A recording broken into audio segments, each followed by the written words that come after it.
Hi friends, இது உங்கள் cinema படம். நேற்று ஈவினிங்லேருந்து ஒரு போஸ்டர் ரொம்ப வைரலாக போய்ட்டுருக்குங்க. அது வந்து பாசிட்டிவாக சொல்கிறதா, நெகட்டிவாக சொல்கிறதா, ட்ரோல் மெட்டீரியலாக சொல்கிறதா அப்படின்னு தெரிய மாட்டேங்குது. ஏன்னா அந்தளவுக்கு பார்த்தீங்கன்னா ஒரு கலவையான விமர்சனத்தை வச்சுக்கிட்டு இங்கே வந்து அந்த போஸ்டர் வந்து ரொம்ப ட்ரெண்டிங் ஆகிட்டு இருக்குது. அது என்ன போஸ்டர் அப்படின்னு நீங்களே பார்த்துருப்பீங்க. நம்ம தலை அஜித் அவரும் நடிச்சிட்டு இருக்க படம் தான் விடாமுயற்சி. மகிழ் திருமணி இந்த படத்தை டைரக்ட் பண்ணுறாரு. லைக்கா ப்ரொடக்ஷன் படத்தை வந்து ப்ரொடியூஸ் பண்ணுறாங்க. இந்த படத்துக்கு அஃபிஷியலாக ஃபர்ஸ்ட் லுக் போஸ்டர் நேற்று ஈவினிங் 7 o'clock அவங்க ரிலீஸ் பண்ணியிருந்தாங்க. அந்த போஸ்டர் வந்த அப்புறம் பார்த்தீங்கன்னா ஒரு மிக்ஸ்டான ஒரு கலவையான விமர்சனமாக இருக்குதுங்க. ஒரு பக்கம் ஃபேன்ஸ் வந்து ஓகே, பார்க்க நீட்டாக இருக்குது, சிம்பிளாக இருக்குது, எந்த ஒரு இது இல்லாமல் சிம்பிளாக நீட்டாக இருக்குப்பா, எனக்கு பிடிச்சிருக்கு அப்படின்ற மாதிரி ஒரு பக்கம் ஃபேன்ஸ் வந்து அந்த போஸ்டர் வந்து ஓகே அப்படின்ற மாதிரி சொல்கிறாங்க. இன்னொரு பக்கம் ஃபேன்ஸ் பார்த்தீங்கன்னா இல்லையே, எங்களுக்கு இந்த அஜித் இல்லையே, எங்களுக்கு வந்து இந்த தலை வந்து வேறு மாதிரி எதிர்பார்த்தோம், தலையை அந்த ஒரு இதை மிஸ்ஸிங் ஆகிடுச்சு, ரொம்ப சிம்பிளாக இதே மிஸ் ஆகிடுச்சுப்பா அப்படின்ற மாதிரி இன்னொரு பக்கம் ஃபேன்ஸுக்கு வந்து கொஞ்சம் டிசப்பாயிண்ட் இருக்குது. இன்னொரு பக்கம் ஆப்போசிட்டில் வந்து ஹேட்டர் சொல்லவே தேவையில்லை, வச்சு செஞ்சிட்ருக்காங்க. அதாவது பாக்கியலட்சுமி சீரியல் வந்து ஒரு லேடியை வந்து ஒரு பேக் எடுத்துகிட்டு ரோட்டில் போயிட்டுருப்பாங்களே, ஸோ அந்த ஃபோட்டோவையும் அஜித் சாருடைய இந்த ஃபோட்டோவையும் வச்சு செஞ்சுட்ருக்காங்க, ட்ரோல் மெட்டீரியலாக மாற்றிட்டுருக்காங்க. ஸோ நம்மளை பொறுத்த வரைக்கும் இந்த போஸ்டர் எப்படி இருக்குது அப்படின்னு கேட்டிங்கன்னா, நமக்கு சிம்பிளாக பார்க்க நீட்டாக ப்ளசண்ட்டாக அழகாக இருக்குங்க. ஸோ அதில் வந்து எந்த குறையும் கிடையாது. ஏன்னா இதுக்கு முன்னாடி பார்த்தீங்கன்னா ஃபஸ்ட் லுக்லாம் வந்து கன்று கத்தி எதனா போட்டு ஆயுதத்தை போட்டு கண்ணாப்பண்ண போட்டு குழப்பி வச்சு ஒரு இதாக இருக்காது, ரொம்ப கலர்ஃபுல்லாக போட்டு ரொம்ப இதாக இருக்கும். ஆனால் இந்த போஸ்டர் பார்க்கும்போது ரொம்ப அமைதியாக ப்ளசண்ட்டாக அழகாக இருக்குது, நீட்டாக இருக்குது. ஜஸ்ட்டு வந்து அப்படியே ஒரு வாக்கிங் அப்படியே பேக் எடுத்து வந்துட்டுருக்காரு. அது பார்க்குறதுக்கு அழகாக இருக்குது, நம்ம வந்து குறைய சொல்ல முடியாது. அஜித் சார் லுக்கு அப்படி சூப்பராக இருக்குது. அந்த பில்லா அந்த படத்தில் வந்து அஜித் சார் லுக்கையும் இந்த லுக்கையும் வந்து கம்பேர் பண்ணி பேசிகிட்டு இருக்காங்க. ஸோ அந்தளவுக்கு பார்க்குறது நீட்டாக அழகாக இருக்குங்க. ஆனால் இதில் என்ன பிரச்சனை, இந்த போஸ்டர் வந்து இப்படி ட்ரோலாக மாறதுக்கு என்ன காரணம், ஏன் ஃபேன்ஸுக்கே பிடிக்காமல் போச்சு அப்படின்னு கேட்டிங்கன்னா எக்ஸ்பெக்டேஷன். ஏன்னா வந்து கிட்டத்தட்ட வந்து 2 years ஆக போகுது இந்த படம் ஸ்டார்ட் பண்ணி, ஓகேங்களா. ஸோ இந்த படத்துக்கு வந்து ஒரு 70% ஷூட்டிங் முடிஞ்சிச்சு ஆல்ரெடி, இன்னும் ஒரு 30% தான் இருக்குது, அதுவும் லாஸ்ட் ஷூட்டிங் மட்டும் தான் இருக்குது. ஸோ அப்படி இருக்கும்போது அந்த 70% ஷூட்டிங்கில் எவ்வளவோ சீன்ஸ் எடுத்திருப்பீங்க, மாஸ் சீன்ஸ் எடுத்திருப்பீங்க, ஃபைட் சீன்ஸ் எடுத்திருப்பீங்க, எவ்வளவோ சீன்ஸ் எடுத்திருப்பீங்க. அதெல்லாம் விட்டுட்டு ஜஸ்ட்டு வந்து ஒரு இதுவுமே இல்லாமல் டப்புன்னு முடித்த மாதிரி ஒரு போஸ்டர் விட்டால் ஃபேன்ஸுக்கு டிசப்பாயிண்ட் ஆகுமா ஆகாதா? ஸோ அதுதான் நம்ம கேள்வியே. எவ்வளவோ மாஸ் சீன்ஸ் இருக்கும், அதில் என்ன ஒன்று பிடிச்சி உள்ள போட வேண்டியதானே, போஸ்டர் போட வேண்டியதானே. அதெல்லாம் விட்டுட்டு சும்மா ஒர்க் பண்ணவே இன்ட்ரெஸ்ட் இல்லாத மாதிரி வந்து டிசைன் வந்து ஒர்க் பண்ணி கொடுத்துருக்காங்க இந்த படத்துக்கு. அதாவது வந்து அதை ஃபோட்டோ கொடுப்பா, அதாவது அஜித் சார் வந்து அஜர்பைஜானுக்கு வந்து ஷூட்டிங் வந்திருப்பார்ல, ஆக்சுவலாக வந்து இந்த போஸ்டர் அப்படி தான் இருக்குது.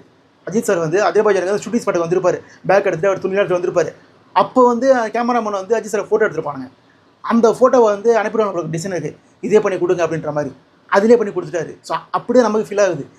இந்த ஸ்டில்லு பார்க்கும்போது படத்து ஸ்டில் மாதிரி தெரியல, அவர் ஷூட்டிங் ஸ்பாட்டுக்கு வந்துருப்பார் போல இருக்குது, அதை ஃபோட்டோ பிடிச்சி போட்ட மாதிரி தான் தெரியுது. ஏன்னா அப்படி தான், ஏன்னா ஃபேன்ஸ் அப்படி எக்ஸ்பெக்ட் பண்ணுறாங்க. ஒரு 2 years ஆகிடுச்சு, விடாமுயற்சி அப்படின்ற டைட்டில் வந்து ரொம்ப ஸ்ப்ரெட் ஆகிடுச்சு, ஒரு பெரிய ஒரு வரவேற்பு இருக்குது. அப்படி இருக்கும்போது ஃபேன்ஸோட எக்ஸ்பெக்டேஷன் நீங்கள் பூர்த்தி பண்ணிருக்கணும். கன்று இதெல்லாம் விட்டுருங்க, கன்று கத்தி இதெல்லாம் தேவையில்லை, கொஞ்சமாச்சும் வேறு மாதிரி பண்ணிருக்கலாம். போஸ்டரே வந்து பார்த்திங்கன்னா ஃபேன்ஸ் அந்த போஸ்டரை வந்து ஃபேன்ஸ் எடிட் பண்ணி போடுறாங்க, அந்த போஸ்டர் நல்லா இருக்குது.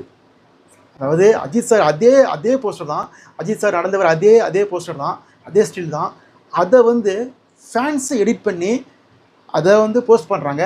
அந்த போஸ்டர் ஃபஸ்ட் லுக்கை விட பெட்டராக இருக்குதுங்க. ஸோ இதில் என்ன தப்பு, இப்போ எங்கே மிஸ்டேக்னு பார்த்தீங்கன்னா அந்த டிசைனர்கிட்ட தான் சொல்லுவாள். கொஞ்சம் கூட யோசிக்க மாட்டிங்களா? அஜித் சார்ன்ற ஒரு டாப் ஹீரோ அப்படி இருக்கார், அவர் படத்துக்கு ஃபஸ்ட் லுக் வருது, அது ஃபேன்ஸ் எவ்வளோ பெரிய ஃபேன் பேஸ் இருக்குது. இப்போ 2 நாளைக்கு முன்னாடி வந்து குட் பேட் அக்லி அந்த படத்தில் வந்து செகண்ட் லுக் வந்துச்சு. அந்த செகண்ட் லுக் வந்த 24 hours ஒரு 62 million பேர் பார்த்துருக்கான்ற மாதிரி ரெக்கார்ட் வச்சு தான் போஸ்டர் போடுறாங்க. அப்படி இருக்கும்போது அப்படி ஒரு ஃபேன் பேஸ் வச்சுருக்கிற அந்த ஹீரோடைய ஒரு ஃபஸ்ட் லுக் நீங்கள் எடிட் பண்ணுறீங்கன்னா அது எப்படி ஒர்க் பண்ணணும்? அந்த எடிட்டர் யாருன்னா கோபி கிருஷ்ணா தான். ஸோ அவர் வந்து எப்படி எடிட் பண்ணணும்? ஏதோ வந்து சிம்பிளாக அஜித் சார் வந்து அந்த ஃபோட்டோ எடுத்து வச்சுட்டு பேக்ரவுண்ட் வந்து லைட்டாக இந்த சாம்பல் பூசின மாதிரி வந்து மண்ணாக போட்டு வச்சு ஒரு பேக்ரவுண்டை போட்டு வச்சுட்டு அங்கே தான் ஃபேன்ஸ் வந்து டிசப்பாயிண்ட் ஆகிட்டாங்க, அங்கே தான் ஹேட்டர்ஸ் பிடிச்சிட்டாங்க. அந்த ஸ்டில்ல அந்த போஸ்டர் பார்க்க கொஞ்சம் நீட்டாக அழகாக இருந்தால் கூட அதில் வேறு மாதிரி என்ன பண்ணியிருந்தாங்கன்னா கூட அது ட்ரோல் மெட்டீரியலாக மாறி இருக்காது. சிம்பிளாக பண்ணி முடிச்சது தான் ஒரு பெரிய ட்ரோல் மெட்டீரியலாக மாறிடுச்சு. ஸோ அதை வந்து யோசிச்சுக்கலாம். நம்ம வந்து டிசைனை மட்டுமே குறை சொல்ல முடியாதுங்க.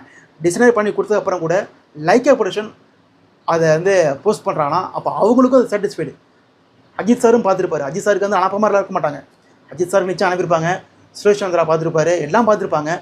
எப்படி இந்த ஃபோட்டோவை வந்து அப்ரூவ் பண்ணாங்க அப்படின்ற மாதிரி நமக்கே வந்து ஒரு பெரிய கேள்விக்குறியாக இருக்குது. ஏன்னா ஃபேன்ஸ் அப்படி வெயிட் பண்ணுறாங்க. அஜித் சார் வந்து வேறு மாதிரி பார்க்கணும், ஒரு வெறித்தனமான லுக்காக வரணும் அப்படின்ற மாதிரி ஃபேன்ஸ் வெயிட் பண்ணுவாங்க, அவங்களுக்கே தெரியும். அப்படி இருந்தாலும் சிம்பிளாக அழகான ஒரு ஃபஸ்ட் லுக்காக இருந்தால் கூட இவ்வளோ சிம்பிளாக விட்டது இந்த ஃபஸ்ட் லுக்கே பெரிய டேஞ்சர் ஆகிடுச்சுங்க. ஆனால் அதே சமயம் பார்த்திங்கன்னா மகிழ் திருமணி படங்களுடைய ஃபஸ்ட் லுக் வந்து இப்படி தான் இருந்திருக்குது. இவ்வளோ சிம்பிளாக தான் இருந்திருக்குது. எதுவுமே வந்து ஆர்ப்பாட்டம் எதுவுமே இல்லாமல் சிம்பிளாக தான் விட்டுருக்காரு அவருடைய படத்துலேயே ஃபஸ்ட் லுக்லாம். ஆனால் கதை ரொம்ப ஸ்ட்ராங்காக இருக்கும். அதேமாரி இந்த படத்துலையும் ஃபஸ்ட் லுக் இவ்வளோ சிம்பிளாக இருக்கும்போது இந்த படத்துக்குள்ளே ஒரு ஸ்ட்ராங்கான ஒரு கண்டென்ட் இருக்கும். ஏன்னா வந்து ஃபஸ்ட் லுக்லாம் வந்து போட்டு ஹைப் ஏற்றி எக்ஸ்பெக்டேஷன் அதிகப்படுத்தி அந்த படத்தில் போய்ட்டு சொதப்பி விட்டால் அங்கே தான் பெரிய பிரச்சனையே. ஃபஸ்ட் லுக்லாம் பிரச்சனையே கிடையாது, படம் தரமாக இருக்கணும். விவேகம் ஃபஸ்ட் லுக் பாருங்கள், 6 பேக்கில் அஜித் போட்டு சும்மா மிரட்டி விட்டுருந்தாங்க, பத்துக்குச்சு சோஷியல் மீடியாவே. ஆனால் படம் பாருங்கள் அப்படியே ஆப்போசிட்டாக மாறி போச்சு. அதேமாதிரி இந்த ஃபஸ்ட் லுக் வந்து போட்டு ஆர்ப்பாட்டம் மாதிரி ஒரு போட்டு ஒரு பெரிய ஒரு எக்ஸ்பெக்டேஷன் க்ரியேட் பண்ணி அங்கே படத்தில் போயிட்டு மொக்க வாங்காமல் ஃபஸ்ட் லுக்கு சிம்பிளாக விட்டு இன்னும் எக்ஸ்பெக்டேஷன் வச்சுக்காதீங்கப்பா அப்படின்ற மாதிரி மைண்ட் செட்டை இப்போ ஃபிக்ஸ் பண்ணிட்டாங்க. ஸோ வந்து அது கொஞ்சம் நல்ல ஐடியமாக தோணுச்சு. பட் இருந்தாலும் ஃபேன்ஸு எதிர்பார்த்து அந்த ஒரு எக்ஸ்பெக்டேஷனை இந்த ஃபஸ்ட் லுக் வந்து பூர்த்தி பண்ணலை அப்படின்றது வந்து கன்ஃபார்ம் உறுதி. அது ட்ரோல் மெட்டீரியலாக மாறிடுச்சு அப்படின்றதும் கன்ஃபார்ம் உறுதி தான். அதில் நம்ம வந்து எந்த குறையும் சொல்ல முடியாது. ஸோ அதுக்கப்புறம் இந்த படம் எப்போ ரிலீஸ் அப்படின்ற டேட்டு கூட அவங்க வந்து அந்த போஸ்டரில் போடலை. ஏன்னா வந்து எல்லோரும் எதிர்பார்த்தது நிச்சயம் தீபாவளிக்கு இந்த படம் வந்து ரிலீஸ் பண்ணுவாங்க அப்படின்ற மாதிரி வந்து மென்ஷன் பண்ணுவாங்க அப்படின்னு எதிர்பார்த்தாங்க. ஆனால் அதில் அது போடலை. பட் இருந்தாலும் இந்த படம் தீபாவளிக்கு கன்ஃபார்ம்டு, அதில் எந்த மாற்று கருத்தும் கிடையாது.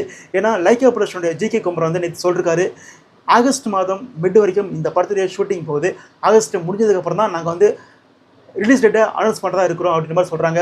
ஸோ அந்த சமயத்தில் வந்து ஏன்னா வந்து கிளிம்ஸ் மாதிரி எதனா ஒன்று விட்டு அனுபவி பிஜிஎம் உள்ளே இறக்கி விட்டு ஸோ மாசாக ஒன்று அங்கே ஒன்று பண்ணுறதுக்கு வாய்ப்பு இருக்குது. ஸோ வந்து இந்த படம் தீபாவளிக்கு கன்ஃபார்ம் தான். பட் இப்போதைக்கு அவங்க வந்து இந்த போஸ்ட் வந்து ரிலீஸ் டேட் அப்டேட் பண்ணல அப்படின்ற மாதிரி எதுவும் ஃபீல் பண்ண தேவையில்லை. நிச்சயம் இந்த படம் தீபாவளிக்கு கன்ஃபார்ம் இறங்கும். இந்த தீபாவளி தலை தீபாவளி தான். ஸோ நீங்கள் அந்த போஸ்ட்டை பார்த்துருப்பீங்க, உங்களுடைய கமெண்ட்டை பண்ணிட்டு போங்க சொல்லிட்டு மீண்டும் ஒரு வீடியோ சந்திக்கிறேன். Tata, bye bye.